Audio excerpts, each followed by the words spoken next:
Halo guys, bertemu kembali guys. Kali ini saya mau berkongsi mengenai Gunung Kinabalu, gunung penjaga kerajaan Brunei lama.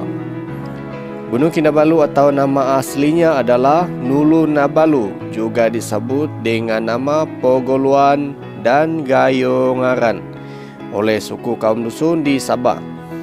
Istilah Nabalu dan Pogoluan memiliki arti yang sama, yaitu kata nama yang berarti tempat persemadian orang mati atau tempat orang mati pergi, merujuk kepada perjalanan spiritual tujuh manusia menuju kepada kesempurnaan eksistensinya sebagai manusia.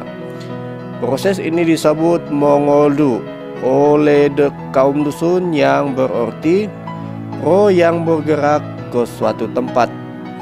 Menurut cerita lisan, beberapa raja-raja Brunei seperti Maharaja Sarawangsa dan Raja Alaka Batara pernah ke Gunung Kinabalu. Cerita lisan tersebut mengatakan bahwa Raja Alaka Batara pergi ke Kinabalu dan menjumpai besi kursani yang dipakai untuk membuat senjata. Akan tetapi, yang menariknya, di dalam beberapa manuskrip sejarah Cina terdapat catatan mengenai peranan Gunung Kinabalu di dalam kerajaan Brunei lama, bahwa gunung ini merupakan gunung yang melindungi kerajaan Boni, kerajaan Brunei para Islam. Pada zaman Raja Suryawang, raja yang memerintah Brunei lama, Boni, sekitar tahun 1408, menggantikan Maharaja Karna aka Mahasurya Jayakaranaya. Maharaja Cina dikatakan telah menuliskan inskripsi khusus kepada Gunung Kinabalu dan mengirim utusan dari Maharaja untuk meletakkan inskripsi tersebut di Gunung Kinabalu. Rombongan utusan Cina ke Gunung Kinabalu dipimpin oleh Chang Chen, di mana Gunung Kinabalu tersebut di dalam dokumen disebut dengan nama Longshan atau Gunung Naga. Pertanyaannya, di manakah letaknya inskripsi tersebut? Suatu penemuan sejarah yang penting jikalau ada orang yang menemukan inskripsi tersebut di Gunung Kinabalu. Walau bagaimanapun, Owen Rute berpendapat bahwa kemungkinan utusan tersebut tidak pernah dikirim ke Gunung Kinabalu, meskipun terdapat cerita lisan di kalangan kaum dusun mengenai kedatangan utusan Cina ke Gunung Kinabalu. Tetapi untuk mendapatkan butia tebukar dan bukannya untuk meletakkan inskripsi. Sungguh pun demikian, Gunung Kinabalu di dalam dokumen Cina disebut sebagai Gunung Ketenangan Abadi yang menjaga negara, yaitu gunung yang melindungi kerajaan Brunei lama secara spiritual.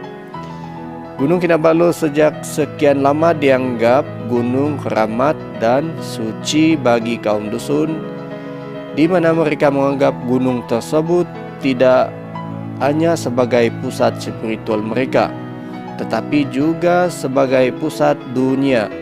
Jikalau kerajaan Mataram di Jawa menganggap Gunung Merapi sebagai pelindung kerajaan Mataram, di mana terdapat Keratan Merapi di gunung tersebut dengan raja gaib bernama Eyang Merapi. Di Borneo pula, Gunung Kinabalu adalah pelindung kerajaan Brunei lama. Kaum dusun percaya terdapat penguasa di gunung tersebut, bahkan terdapat istana gaib di salah satu kawasan di gunung tersebut. Selain terdapat legenda mengenai pohon Langgudi, pohon sakti yang buahnya dapat membuat orang kembali muda, pada suatu ritual Monolibabo dijalankan pada tahun 2015 lalu, Odun Lumanjar dan Tagas Bobolean dari Tuaran menyebut 7 roh utama yang menjaga Gunung Kinabalu, yaitu Raja Gugur, Gunsangod, Singkarad, Rangkai, Liso, Rongko, dan Tanggung, di mana Raja Gugur merupakan pemimpin mereka. Istilah Gunsangod di dalam bahasa dusun pula berarti yang suka berperang, sementara istilah Singkarad pula merujuk kepada pahlawan di zaman dahulu kala yang suka berperang memburu kepala.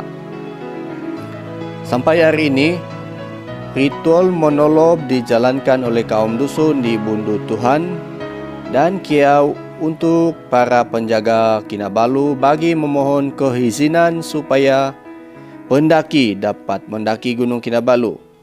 Ritual monolob ini dilaksanakan dengan 7 ekor ayam putih kembura.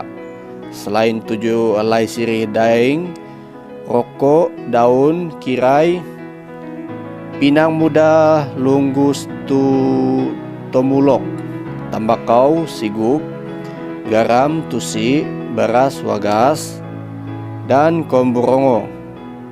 Setelah upacara monolob dijalankan, kegiatan ziarah suci ke Gunung Kinabalu yang disebut Kakapan do Gayongaran pun akan dimulakan setelah ritual tersebut. Proses ziarah yang dinamakan Kakapan do Gayongaran ini artinya adalah menziarahi si nama besar. Pada zaman dahulu, Raja-Raja Brunei menganggap Gunung Kinabalu sebagai penjaga kerajaan Boni atau Brunei Lama Maharaja Karna. Misalnya, menghadapi Maharaja Ming yaitu Maharaja Yongli, lalu meminta supaya Gunung Kinabalu diiktiraf sebagai penjaga kerajaan Brunei aka Boni, di mana Maharaja Karna meminta supaya gunung tersebut digelar Gunung Ketenangan Abadi yang menjaga negara. Maharaja Cina mengirim Chang Chien untuk meletakkan batu inskripsi di gunung tersebut.